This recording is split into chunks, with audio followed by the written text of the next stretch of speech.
being called in from across the city to battle it.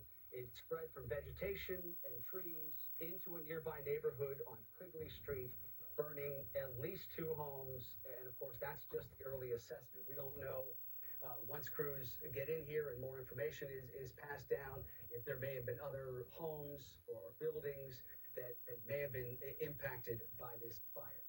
Another big concern early on for the fire crews was also the fact that this fire resulted in a number of different spot fires. We saw one that was a good distance up the freeway, obviously a much smaller fire, but those spot fires are a concern. It takes crews to have to respond to those fires and make sure that those get put out before they grow into larger fires. So it uses a lot of the firefighters and the resources to try to handle all of those spot fires. So it's not just the main fire they respond to, they have to put out those spot fires as well before they grow out of control. Again, this large fire here just off of 580. Okay, I just came home from work and I looked up this fire on the computer. When there's a fire next to a freeway, well, let me zoom in here. You see all that? That's all homeless encampment. All that trash right there is homeless encampment. So those homeless people set these houses on fire. So chalk one up for homeless encampment in California, burning down hard-working people's homes. But there you go. Fire's going out. But they keep saying it's a vegetation fire. The news is lying. It's not a vegetation fire. See all that trash? That's a homeless encampment. I'll even point to it. That's a tent. That's a tent. That's a tent. That's a lot of trash.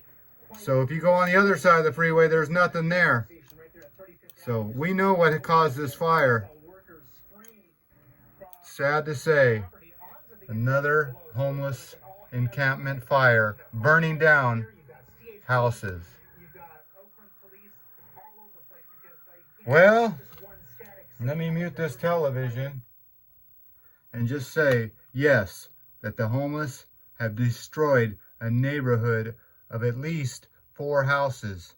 And it's not good when you go to work and you come home and your house is burnt up. And you know those homeowners have been complaining about this homeless encampment. All of that is just people living next to the freeway. And like I've said before, when they get mad at each other, they burn each other out. So unfortunately for today, Friday, the 16th of September, these people lost their house to a homeless encampment. When is this going to end in California, where people stop burning down each other's tents to get even with each other? It's called a burnout. There's no secret. And the news lies and says it's just a brush fire. Well, look on Google Maps at 35th Avenue and Highway 580, and you can see that this fire is not just a brush fire. Well, as always, I want to thank you again for coming along with me on these homeless campfire sad adventures. You know the drill. Peace, love, and all that hippie jazz.